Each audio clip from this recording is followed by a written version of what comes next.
योगी जी, एक वर्ष में काशी विश्वनाथ कॉरिडोर हो गया, फिर अयोध्या में श्री राम का भव्य मंदिर बन गया, अब महाकुंभ का भी यशस्वी आयोजन हो गया। महाराज जी के लिए अभी ये महाकुंभ की महासीख क्या है और आगे का इससे हम क्या लेकर जाए? देखिए, इस बार हमने बजट के लिए मथुरा वृंदावन के लिए पैसा पर्याप्त रास्ता बड़ा स्पष्ट है, रास्ता बड़ा स्पष्ट है, पैसा दे दिया है।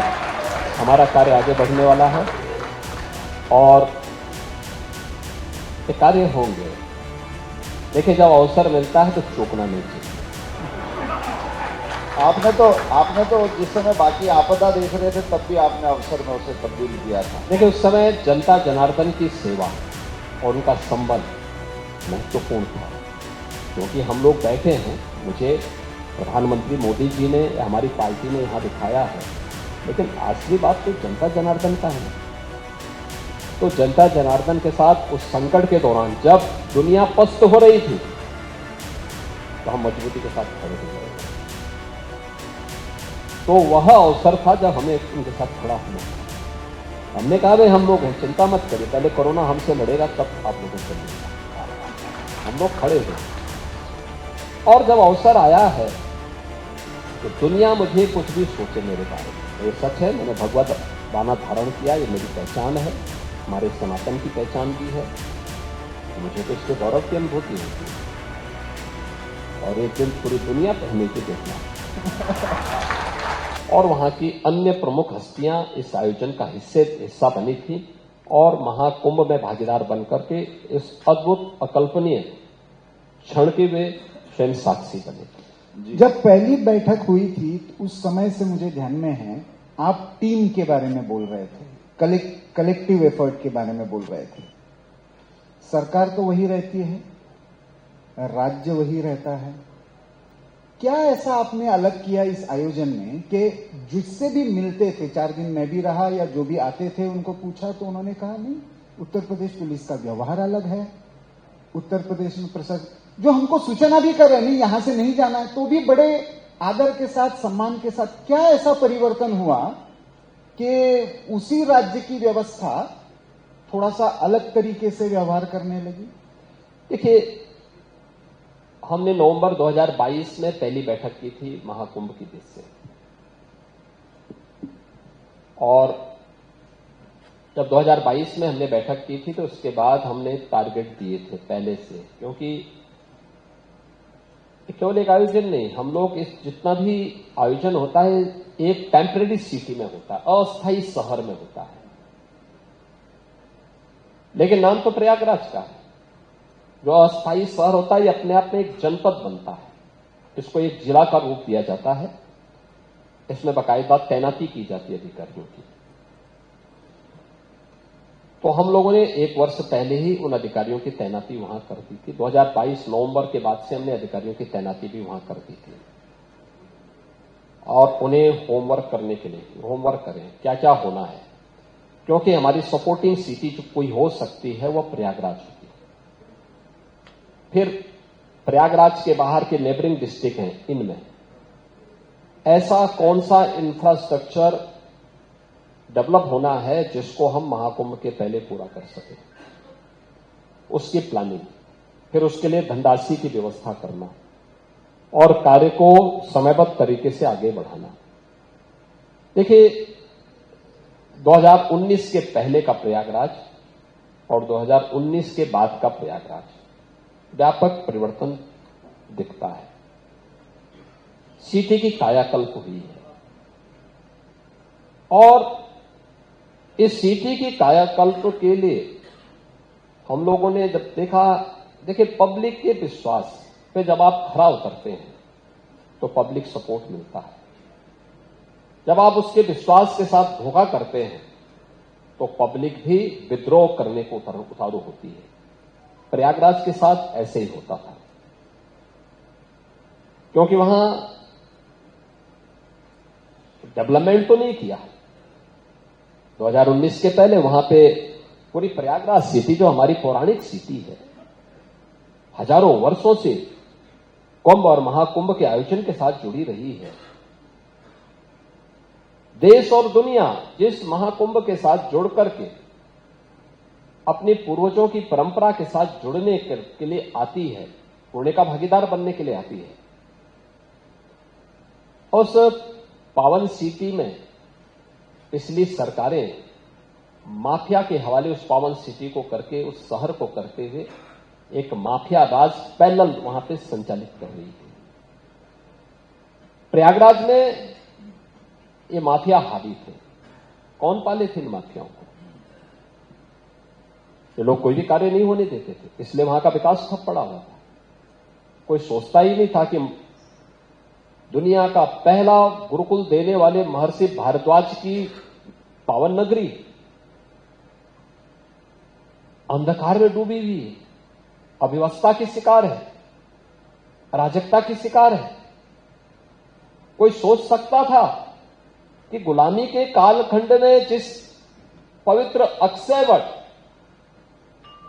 में दर्शन करने के लिए श्रद्धालु लालायित रहता था, उन्होंने कैद करके रख दिया, नष्ट करने का प्रयास किया, नष्ट नहीं हुआ, नष्ट करने वाले स्वयं नष्ट हो गए, लेकिन अक्षयवट रहा, उसी रूप में रहा। वहां दर्शन करने की स्वतंत्रता भी नहीं दी गई। आप सोचिए, लगभग 500 वर्षों तक श्रद्धालु अक्षयवट का दर्शन नहीं कर पाया। हम त्रिवेणी की बात तो करते थे, मां गंगा, यमुना और अदृश्य सरस्वती, लेकिन सरस्वती माता भी वहां दृश्य है, उसी प्रयागराज में है, लेकिन कैद होकर के रह गई थी, दर्शन नहीं करने दिए जाते थे। पातालपुरी भी उसी प्रयागराज में है, नहीं कुछ होने दिया जाता था। श्रृंगवेरपुर धाम भी उसी प्रयागराज में है, भगवान राम और निषाद राज की मैत्री का धाम, जहां पे मां गंगा को पार किया था भगवान राम ने। वहां पर भी लैंड जिहाद के माध्यम से इस पौराणिक स्थली को भी कब्जा करवा दिया गया था। ये पिछली सरकारें करवा रही थी। 12 माधव पे अवैध कब्जे हो गए थे। भगवान बेनी माधव प्रयागराज के इष्ट देव हैं। नागवासुकी की चर्चा जन्मेजय यज्ञ के दौरान भी होती है। प्रयागराज से भी उनका संबंध रहा है, लेकिन नागवासुकी का स्थल भी पूरा कब्जे के दायरे में आ गया था। ये हमारा सौभाग्य है, महाकुंभ के बहाने हमने प्रयागराज सिटी की भी कायाकल्प की, प्रयागराज को माफिया मुक्त भी किया, प्रयागराज सिटी को हम लोगों ने पूरी तरह कायाकल्प करने का काम भी किया और 12 नए कॉरिडोर बनाए। बड़े लेटे हुए हनुमान जी का अपना महात्म्य है। मां गंगा वर्ष में एक बार उनका अभिषेक करने के लिए स्वयं आती है, अन्यत्र इस प्रकार का उदाहरण नहीं मिलता होगा, लेकिन हनुमान जी का अभिषेक करने के लिए मां गंगा स्वयं प्रयागराज में आती है। एक भव्य कॉरिडोर बन चुका है। अब वर्ष भर अक्षय वट का दर्शन श्रद्धालु कर पाएगा। हमने एक कॉरिडोर के साथ जोड़ दिया है। माता सरस्वती कॉरिडोर के साथ जुड़ गई है, श्रद्धालु वर्ष भर दर्शन कर सकता है। पातालपुरी का कॉरिडोर वर्ष भर दर्शन कर पाएंगे। महर्षि भारद्वाज के प्रति कृतज्ञता नवाने का सबसे अच्छा अवसर था और वहां पर उनकी भव्य प्रतिमा के साथ साथ एक कॉरिडोर के साथ जोड़ करके इस पौराणिक परंपरा के प्रति हम लोगों ने कृतज्ञता ज्ञापित की है। मर्यादा पुरुषोत्तम प्रभु श्री राम और निषाद राज की मैत्री के श्रृंगवेरपुर धाम को भी एक कॉरिडोर के साथ जोड़ा है। नागवासुकी कॉरिडोर बन गया, 12 माधव कॉरिडोर बन गए। अब कोई भी आएगा प्रयागराज में संगम में डुबकी लगाने के साथ साथ इन सभी कॉरिडोर का दर्शन करके पुण्य का भागीदार भी बनेगा और अपनी पौराणिक परंपरा पर गौरव की अनुभूति भी करेगा। ये तो दृष्टि देखिए, देखने की जो जैसी सामर्थ्य होगी, उनकी दृष्टि वहां नहीं गई थी। उनके पास कोई इस प्रकार की लीडरशिप नहीं थी कि वे इसको देख सकें, तो उन्होंने इसको देख नहीं पाए। उनकी दृष्टि गरीबों की जमीनों पर पड़ती थी, व्यापारियों की संपत्ति पर पड़ती थी, बेटी की सुरक्षा पे पड़ती थी, इसलिए वे ईश्वर ने उनको वह विजन नहीं दिया कि वे कुछ कर सके। हमारे पास यशस्वी नेता के रूप में मोदी जी थे, उन्होंने एक विजन दिया कि ये काम इस रूप में होना है। हम लोगों ने उसको प्रभावी ढंग से हमारी टीम ने इंप्लीमेंट किया, तो हम लोग इस आयोजन में सहभागी भी बने, इसके पुणे के भागीदार तो बने ही बने, लेकिन पुणे के भागीदार इस रूप में भी बने कि अपनी पौराणिक परंपरा के प्रति भी कृतज्ञता ज्ञापित करने का अवसर प्राप्त हुआ। और ये सभी कॉरिडोर हमने श्रद्धालुओं को समर्पित कर दिए हैं और श्रद्धालुजन वर्ष भर अब इनका दर्शन कर सकता है। तो यह दृष्टि पर की बात है, जैसी दृष्टि वैसी सृष्टि। जैसी दृष्टि वैसी सृष्टि। इसी के साथ मैं एक बात कहूंगा, आपने प्रयागराज की जनता के साथ सहयोग करना या छल करना, जनता सब समझती है, ये बात कही। इस दृष्टि को और दिखाना कुछ, करना कुछ और, ये जो द्वंद्व राजनेताओं में पलता है, इसका एक उदाहरण हम दिल्ली में भी देख रहे थे। तीर्थ यात्रा कराई जा रही थी, मगर बोतल के साथ बोतल वाली दृष्टि थी। आप दिल्ली में भी गए, तो आपको क्या लगता है कि राजनीति के द्वंद्व का एक कांटा जो जनता निकालने की कोशिश कर रही थी वो निकला है? केवल राजनीति एक्सपोज हुई है, या ये गवर्नेंस का कोई मॉडल अलग तरीके का हो सकता है? क्योंकि जनता में आक्रोश था। व्यवस्थाओं की बात जो प्रयागराज से की, मैं उसी से जोड़ के कह रहा हूं कि जनता के साथ चलना, सरकारी होना या वास्तव में असरकारी होना, उसका मॉडल आपका क्या है? देखिए, जब राजनीति स्वार्थ से प्रेरित होकर के होती है तो वह न स्वयं का कल्याण कर सकती है, न लोक का कल्याण कर सकती है। राजनीति को आप परमार्थ का माध्यम बनाएंगे तो स्वयं का भी कल्याण होगा और लोक कल्याण के माध्यम से आप आगे के जीवन को प्रशस्त कर पाएंगे। याद रखना, भारत का लोकतंत्र बहुत परिपक्व है और भारत का लोकतंत्र का ही परिणाम है। भले ही हमने 1952 में इसको संवैधानिक रूप से स्वीकार किया हो, लेकिन लोकतंत्र हमारे यहां कूट कूट करके यहां की रग रग में भरा पड़ा है और इसीलिए भारत के लोकतंत्र ने भारत की जनता को जनार्दन कहा है। जनता सब जानती है, सब जानती है कहां क्या हो रहा है। अगर इसका मनोविज्ञान कहीं से पूछना हो तो गांव में जाकर के, ठेठ गांव में बसने वाले लोगों से आप जाकर के पूछ लीजिए, देख लीजिए, वे आपको बता देंगे कौन क्या सोच रहा है। जनता एक्सपोज हो चुके हैं, सब खारिज हो चुके हैं। और मैंने दिल्ली में इसी बात को कहा था, मैंने कहा प्रयागराज पे मत उंगली उठाओ, प्रयागराज तो प्रयागराज है। हमने व्यवस्था की है, वहां आने वाली भीड़ इस बात की साक्षी है कि गंगा, यमुना और सरस्वती का जो पावन त्रिवेणी का जल है वो तो पवित्र है। हमारे यहां तो ऐसी जो मान्यता है, बहता पानी और रमता जोगी, ये कभी अशुद्ध नहीं होता है, एक चलायमान है। वह अपनी शुद्धि का परिमार्जन, अशुद्धि का परिमार्जन भी चलते चलते कर लेता है। लेकिन कम से कम दिल्ली को शुद्ध कर देते, मां यमुना यहीं से जा रही है, अगर यहां शुद्ध कर देते तो मथुरा, वृंदावन, आगरा के लोगों को शुद्ध जल मिल जाएगा। हम जो भारत का खा रहे हैं, इनको अपने डीएनए को जांच करके तब बोलना चाहिए। उन विदेशी आक्रांताओं को महिमामंडन करना बंद करें, अन्यथा संबल जैसे सच जब सामने आएंगे तो कहीं मुंह दिखाने लायक नहीं बचेंगे। तो हितेश जी ने कहा था सहवाग के इसमें, तो कौन सी बॉल छोड़नी है और कौन सी फुल टॉस बनानी है? नहीं, एक संभल की आपने बात की, संभल में कुछ लोगों को लगता था यॉर्कर डाला, मगर वो तो फुल टॉस हो गया। देखिए, संभल एक सच्चाई है और मैं बार बार कहता हूं इस बारे में। देखिए, मैं एक योगी हूं, हर पंथ संप्रदाय उपासना विधि का सम्मान करता हूं।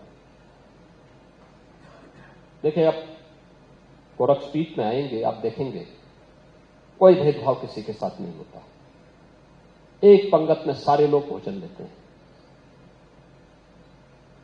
कोई भेदभाव नहीं, न जाति का भेद, न क्षेत्र का भेद, न भाषा का भेद, न पंथ का भेद, न संप्रदाय का भेद, कोई भेद नहीं। हमारे पूज्य संतगण किसी भी पंथ और संप्रदाय से जुड़े होंगे, वे वहां आकर के एक साथ बैठ करके सभी लोग प्रसाद ग्रहण कर लेते हैं, कहीं कोई भेद नहीं है, और सबको हम लोग सम्मान देते हैं। और मैं इसीलिए मैं कह रहा हूं ना कि हर पंथ संप्रदाय एकम सद विप्रा बहुधा वदन्ति के इस भाव में हम विश्वास करते हैं। उपनिषदों का जो भाव है, भारत की वैदिक परंपरा का जो भाव है, वह हमारे अंतःकरण में रसा बसा है। चाहे वह सनातन धर्म से जुड़ी हुई कोई उपासना विधि हो या दुनिया के अंदर कोई भी अन्य उपासना विधि हो, कोई मत मजहब सेक्ट हो, उन सब के अंदर कुछ न कुछ अच्छाई होगी जरूर, क्योंकि जिससे उनके साथ इतने लोग जुड़े हैं, कुछ न कुछ तो भाव होगा। लेकिन हम जबरन किसी पे कब्जा करके किसी की आस्था को रौंदे तो यह स्वीकार्य नहीं, ये कतई स्वीकार्य नहीं है। खासतौर पर तब संभल एक सच्चाई है, और उस सच्चाई को इस रूप में भी हम बोलना चाहते हैं कि संभल के बारे में जो उसके उदाहरण आते हैं, आज से 5000 वर्ष से लेकर के 3500 वर्ष पहले हमारे पुराण रचे गए थे, उन पुराणों में भी इसका उल्लेख है। तब श्री हरि विष्णु का 10वां अवतार होगा, एक एक चीज का उल्लेख है। ये उल्लेख होने के बावजूद इस्लाम को उदय हुए 1400 वर्ष हुए हैं, और मैं बात कर रहा हूं 3500 से लेकर के 5000 वर्ष पुरानी बात कर रहा हूं, यानी उससे भी 2000 वर्ष से लेकर के 3500 वर्ष पुरानी बात कर रहा हूं मैं। तो उतने पहले इन चीजों का उल्लेख हो चुका है। याद करना, 1526 में संभल में श्री हरि विष्णु का मंदिर तोड़ा गया था, और 1528 में अयोध्या में राम मंदिर तोड़ा गया था। दोनों मीर बांकी के द्वारा दोनों जगह कृत्य किया गया था।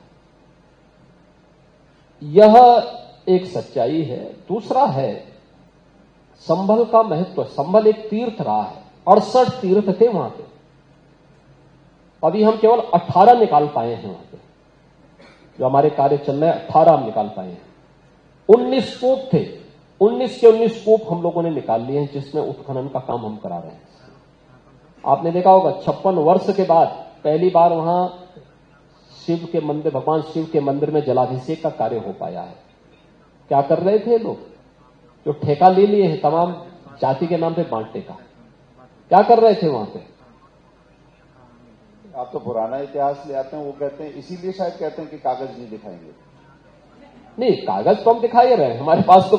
मैं क्या कर रहा हूं, पहले पुराणों को तो पढ़ लें, फिर मुझसे शास्त्रार्थ करने के लिए आएंगे तो अच्छा होगा। तो योगी जी, एक वर्ष में काशी विश्वनाथ कॉरिडोर हो गया, फिर अयोध्या में प्रभु श्री राम का भव्य मंदिर बन गया, अब महाकुंभ का भी यशस्वी आयोजन हो गया। महाराज जी के लिए अब ये महाकुंभ की महासीख क्या है, और आगे का इससे हम क्या लेकर जाए? ऐसा देखिए, इस बार हमने बजट के लिए मथुरा वृंदावन के लिए पैसा दिया, पर्याप्त। रास्ता बड़ा स्पष्ट है, रास्ता बड़ा स्पष्ट है, पैसा दे दिया है, हमारा कार्य आगे बढ़ने वाला है, और ये कार्य होंगे। देखिए, जब अवसर मिलता है तो चूकना नहीं चाहिए। आपने तो जिस समय बाकी आपदा देख रहे थे, तब भी आपने अवसर में उसे तब्दील किया था। देखिए, उस समय जनता जनार्दन की सेवा और उनका संबल महत्वपूर्ण था, क्योंकि हम लोग बैठे हैं, मुझे प्रधानमंत्री मोदी जी ने, हमारी पार्टी ने यहां बिठाया है, लेकिन असली बात तो जनता जनार्दन का है ना। तो जनता जनार्दन के साथ उस संकट के दौरान, जब दुनिया पस्त हो रही थी, तो हम मजबूती के साथ खड़े थे उनके साथ। तो वह अवसर था जब हमें उनके साथ खड़ा होना था। हमने कहा भाई हम लोग हैं, चिंता मत करिए, पहले कोरोना हमसे लड़ेगा तब आप लोगों से लड़ेगा। हम लोग खड़े थे। और जब अवसर आया है तो दुनिया मुझे कुछ भी सोचे मेरे बारे में, ये सच है, मैंने भगवत बाना धारण किया, ये मेरी पहचान है, हमारे सनातन की पहचान भी है, तो मुझे तो इस पे गौरव की अनुभूति होती है। और एक दिन पूरी दुनिया पहने की देखना। निश्चित ही आपने जो बात कही, मैं वहीं पर विषय की पूर्णता की ओर, क्योंकि समय की भी एक सीमा है, पूरी दुनिया ये बाना पहनेगी, उस आध्यात्मिकता को, उस आत्मबोध को, उस समन्वय को, उसका साक्षात्कार करेगी। मुझे अटल जी की कुछ पंक्तियां याद आती हैं, जो है परंपरा का प्रवाह, यह कभी न खंडित होगा, माता के पुत्रों से ही मां का मस्तक मंडित होगा। और आज मुझे लगता है उत्तर प्रदेश में जो नेतृत्व है उसने सिद्ध किया है कि माता का जो गौरवमयी स्थान है उसका जो मस्तक मंडित होना है, इस कुंभ से, उस आयोजन से, आस्था के साथ व्यवस्था के उस स्वर्ण कांचन संयोग से ये चीज दुनिया ने देखी है। और निश्चित ही जिस प्रकार योग ने भारत की कीर्ति पताका कोविड के समय में पूरे विश्व में फहराई थी, आने वाले समय में भारत की जो सांस्कृतिक शक्ति है, जिसे सॉफ्ट पावर कहते हैं, किसी को दबाना नहीं, किसी को ललकारना नहीं, मगर सबको अपना बनाकर चलना, उसका एक बड़ा आह्वान इस संगम से, इस कुंभ से, इस अमृत मंथन से निकला है। और आपकी जो बात थी उसमें इन विविध आयामों को आपने बहुत अच्छे से बुना और विस्तार से बताया। पीछे की कथाएं भी आपके नियोजन की बताई, साथ में एआई और डिजिटल का जो प्रयोग है। कुछ लोग कहते हैं कि आस्था का अर्थ संकीर्णता है, कंजर्वेटिव हो जाना है, मगर आपने बहुत अच्छे से बताया कि जो कल्पवासी हैं उनकी भी डुबकी एक ही गिनी गई है, क्योंकि फेशियल रिकॉग्निशन भी है। तो बहुत बारीकी से जो नियोजन था उसे सबके साथ हृदय से साझा करने के लिए आपका हार्दिक आभार। और आज ऑर्गेनाइजर पांचजन्य के इस आयोजन में आप आए, अपने अतिव्यस्त समय में से आपने हमारे लिए, आप हमेशा निकालते हैं, आज भी समय निकाला, हमारी ओर से बहुत अभिनंदन, आभार, धन्यवाद। हितेश जी आपको भी और प्रफुल्ल जी आपको भी कि मुझे पांचजन्य और ऑर्गेनाइजर के इस मंथन कार्यक्रम में जुड़ने का अवसर प्राप्त हुआ है। बहुत बहुत धन्यवाद। सभी के हाथ पांव फूलने लगे, प्रशासन के साथ कैसे हो सकता है। हमने कहा पूरे दिन भर मुहूर्त है। ये जो हादसा रात्रि में हुआ है, हादसा कहीं और न होने पाए, इसको रोकने के लिए आवश्यक है कि, क्योंकि हम लोग जब एक बार अमृत स्नान प्रारंभ करवाएंगे तो ये 5 घंटे चलेगा। इस समय हम लोगों ने जो वहां पे एनालिसिस किया है, जो हमारे वहां पर उपकरण लगे हुए हैं, ये सब बता रहे हैं कि लगभग 5 करोड़ से ऊपर की भीड़ इस समय वहां मौजूद है, महाकुंभ क्षेत्र में और सिटी के अंदर। लगभग 3 से 4 करोड़ लोग रास्ते में हैं जो प्रयागराज के लिए आ रहे हैं, और 2 करोड़ लोगों को हमने नेबरिंग डिस्ट्रिक्ट में रोका हुआ है। कितनी देर रोक पाते हैं, अब आप अनुमान करिए। 10 करोड़ लोगों को हम लोगों को वहां पे देखना है, लेकिन हमारा प्रयास होगा कि परंपरा भी बाधित न हो, लेकिन कुछ देर के लिए स्थगित तो हो सकती है। और जैसे ही मेरा मैसेज, मेरा संदेश सभी पूज्य अखाड़ों को और पूज्य संतों को प्राप्त हुआ, उन्होंने कहा नहीं, हम योगदान देंगे। पहले श्रद्धालु स्नान करेगा, और दोपहर तक उन्होंने अपना अमृत स्नान स्थगित किया। सचमुच अभिनंदनीय है। उन लोगों के लिए एक सबक है जो कहते हैं हमेशा लकीर का फकीर बन करके जबरदस्ती कहीं सड़क पे बैठ जाते हैं, कहीं किसी रेलवे स्टेशन पर, कहीं किसी अन्य स्थलों पर जाकर के इबादत की दुहाई देते हैं। उन लोगों के लिए एक सबक है कि हां, व्यापक जनहित में ये निर्णय सामूहिक रूप से आगे बढ़ाए जा सकते हैं और परंपरा भी बाधित नहीं हुई। और कितना स्मूथली उसके बाद स्नान हुआ। श्रद्धालु स्नान किए, 12 बजे जब संगम नोच खाली हुआ, हमने मैसेज भिजवाया अखाड़ों ने फिर भी मुझे कहा कि नहीं, आप एक बार देख लें, अगर कुछ श्रद्धालु और बच्चे हों तो उनको पहले स्नान हो जाए, फिर हम लोग को कर लेंगे। मैंने कहा नहीं, आप तैयारी करिए, हम तब तक स्नान करवा रहे हैं। और ठीक 2 बजे के बाद से फिर सभी 13 अखाड़ों ने और अन्य पूज्य आचार्यों ने स्नान किया। ये होती है सनातन धर्म के प्रति श्रद्धा का भाव, देश के प्रति एक भारत श्रेष्ठ भारत का भाव। हम अपने व्यक्तिगत स्वार्थों से ऊपर उठ करके परमार्थ के लिए काम कर रहे हैं, लोक कल्याण के लिए काम कर रहे हैं।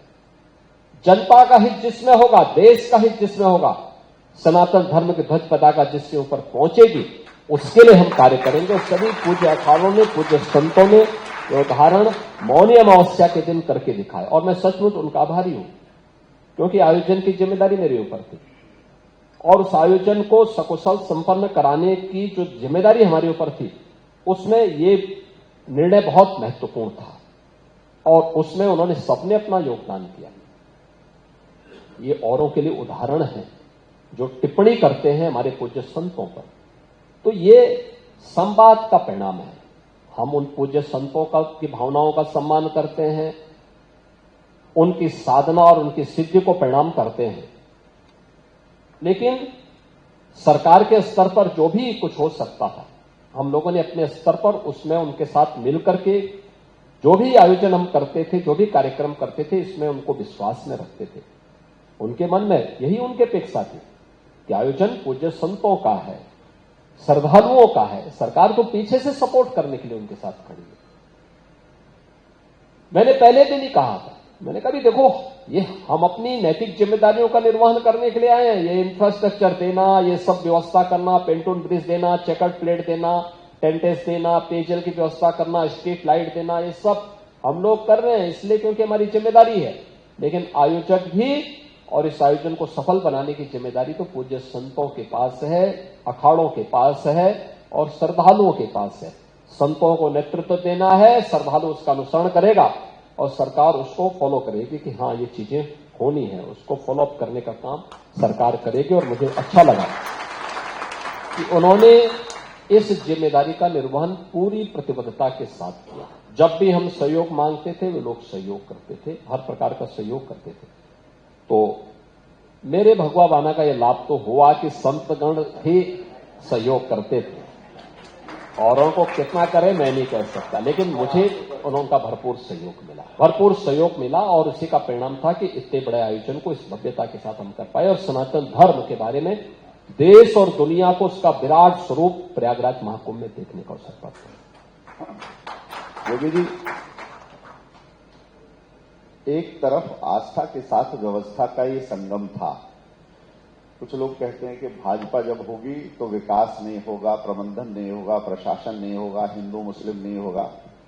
फिर यहां पर दूसरी बात जुड़ती, आपने कहा कि श्रद्धावान लभते ज्ञानम, मगर कुछ लोगों की श्रद्धा तो औरंगजेब में ही अटकी हुई थी। नाम तैमूर रखेंगे इसी पे अड़े हुए थे। उस श्रद्धा का क्या करेंगे जो व्यवस्था में आने को तैयार नहीं होती? देखिए, प्रयागराज या जब हम भारत की आस्था की बात करते हैं तो हमें याद रखना चाहिए कि भारत की आस्था के साथ जो भी खिलवाड़ किया है तो उसको अंततः डूबना ही पड़ा है। उसके लिए इस धरातल पर कोई जगह नहीं रही है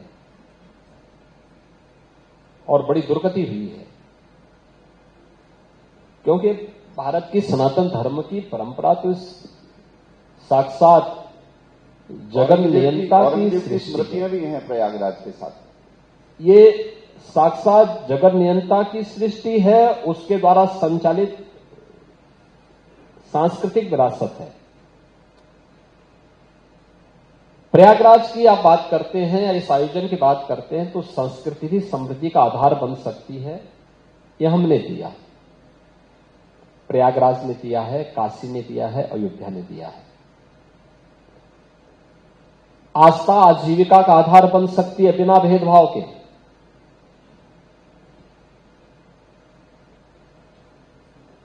वे हजारों टैक्सी चालक हैं, बस चालक हैं,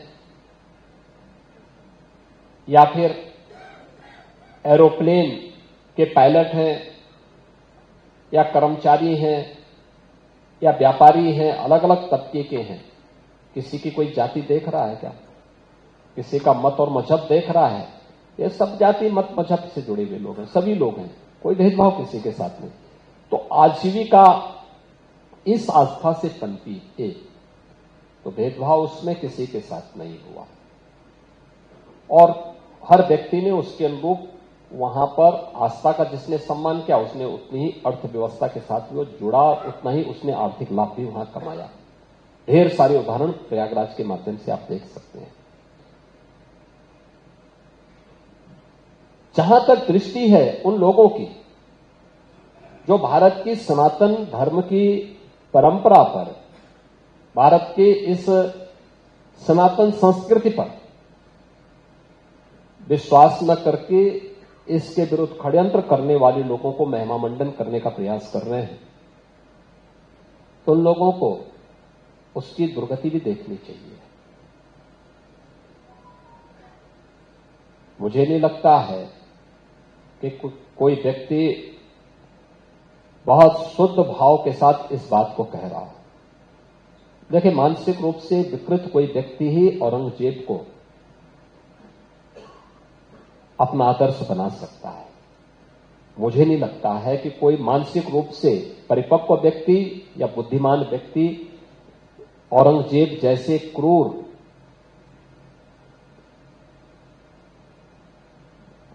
व्यक्ति को अपना आदर्श मान रहा।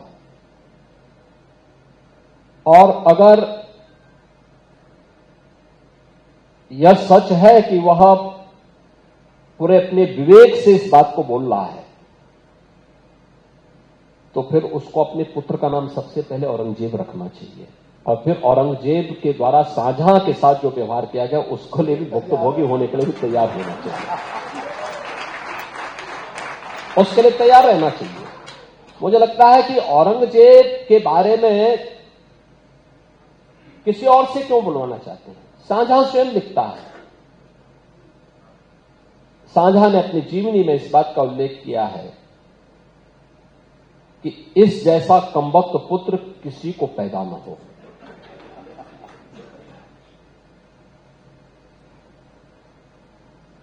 यह शाहजहां कहता है, और वो कोसता है औरंगजेब को कि तुझसे अच्छा तो वह हिंदू है जो हिंदू जीते जी तो अपने बुजुर्ग मां बाप की सेवा करता है और मरने के बाद वर्ष में एक बार श्राद्ध और तर्पण के माध्यम से अपने पितरों को जल देता है।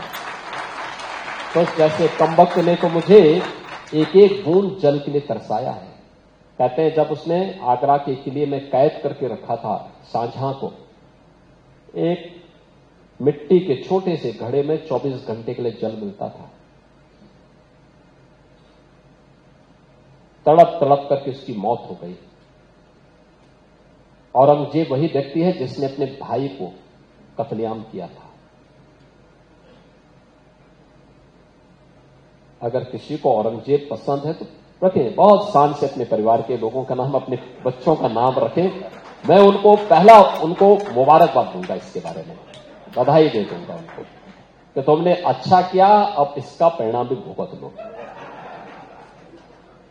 ईश्वर उनको सद्बुद्धि दे, वे भारत के नायकों का सम्मान करें, भारत के प्रति क्रूर भाव के साथ कार्य करने वाले ऐसे लोगों का नाम न लें। ये नया भारत है। नया भारत भारत की आस्था का भी सम्मान करना जानता है। नया भारत भारत को दुनिया की सबसे बड़ी अर्थव्यवस्था के रूप में स्थापित करना भी जानता है, और भारत के अंदर भारत की आस्था को नुकसान पहुंचा करके भारत की आस्था के साथ खिलवाड़ करने वाले तत्वों को जवाब देना भी जानता है। अयोध्या में राम जन्मभूमि पर, मर्यादा पुरुषोत्तम प्रभु श्री राम की जन्मभूमि पर 500 वर्षों के बाद वहां पर प्रभु रामलला का विराजमान होना,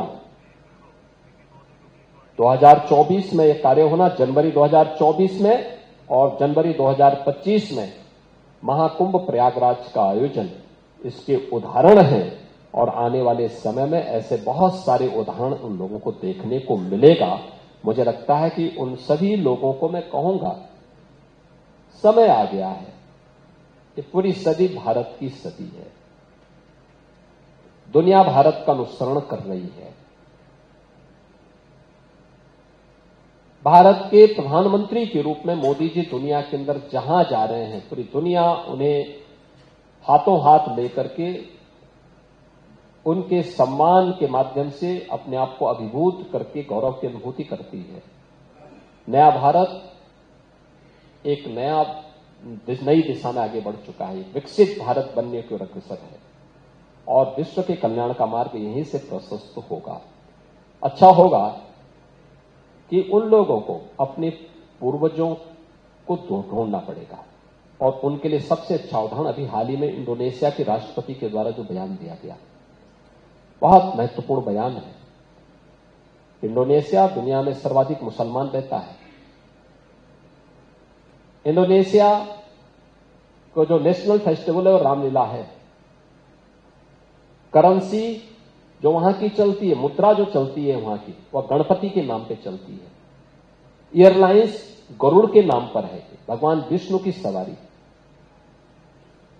उससे इनको सबक लेना चाहिए। और जो उन्होंने अंतिम वक्तव्य भारत में रिपब्लिक डे के अवसर पर कहा था, हम तो दावे के साथ बोले हैं कि आप जिनकी दुहाई देते हैं, जिस वर्किंगटन पैलेस की बुग्गी में बैठ करके अपना जन्मदिन मनाते हो,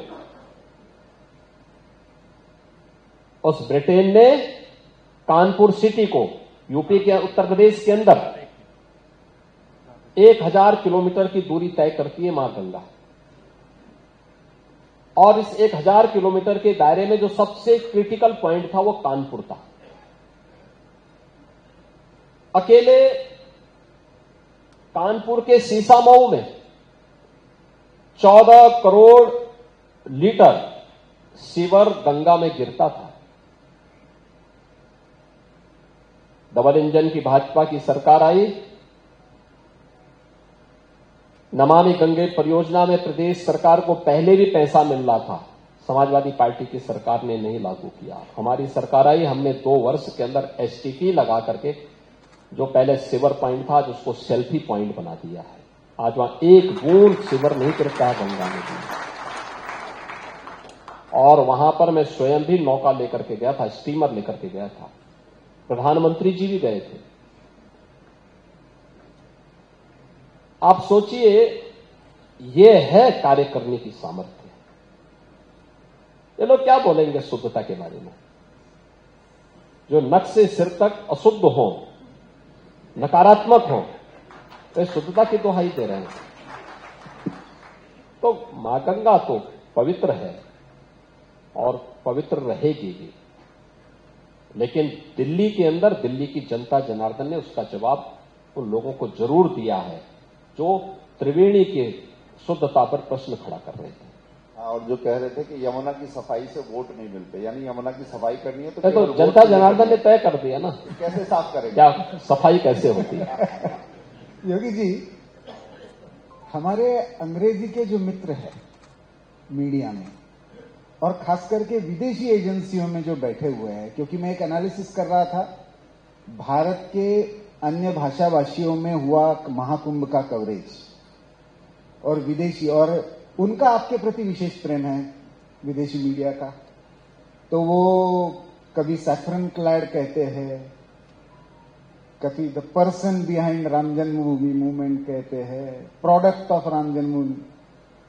महाकुंभ के आयोजन के केंद्र में एक रमता जोगी रहना, एक महंत रहना इस व्यवस्था के, इसका कितना महत्व था। ये जो परंपराएं जो सारी चलती है, जो अखाड़े चलते हैं, उस परंपरा को समझने वाला व्यक्ति वहां पे रहना, इस आयोजन में एक मुख्यमंत्री के नाते रहना तो था ही, एक महंत का भी वहां पे रहना, ये कितना महत्वपूर्ण है? देखिए, मेरी जगह भी कोई भी सनातन धर्मावलंबी रहता तो भी आयोजन अच्छा होता। इसलिए अच्छा होता कि सनातन धर्म के प्रति श्रद्धा और आस्था का भाव होना आवश्यक है। और तुलसीदास जी भी कहते हैं कि श्रद्धावान लभते ज्ञानम। अगर आपके मन में श्रद्धा का भाव है तो स्वयं ही मार्ग आगे प्रशस्त हो सकता है, और ये काम मुझे लगता है कि वहां होता। इस पूरे आयोजन में पूज्य संतों का सहयोग और उनका सानिध्य बहुत अभिनंदनीय था, बहुत अभिनंदनीय था। क्योंकि देखिए, अपनी परंपरा और लकीर के फकीर बनने की बजाय उन्होंने कहा, नहीं, देश और दुनिया से आने वाले श्रद्धालुओं को मौका मिलना चाहिए। याद करिए, 29 जनवरी मौनी अमावस्या के दिन ब्रह्म मुहूर्त में 4 बजे से अमृत स्नान प्रारंभ होने थे। रात्रि को 1:15 बजे से लेकर 1:30 बजे के बीच में एक हादसा होता है। हादसे में कुछ लोग गंभीर रूप से घायल होते हैं, उन्हें हॉस्पिटलाइज किया जाता है। उनमें से कुछ लोगों की दुखद मौत होती है। प्रातः 3 बजे, ब्रह्म मुहूर्त में ही 3 बजे मैंने प्रशासन से कहा कि भाई देखो, अखाड़ों से बातचीत करो कि वे 4 बजे से 1 घंटे के अंदर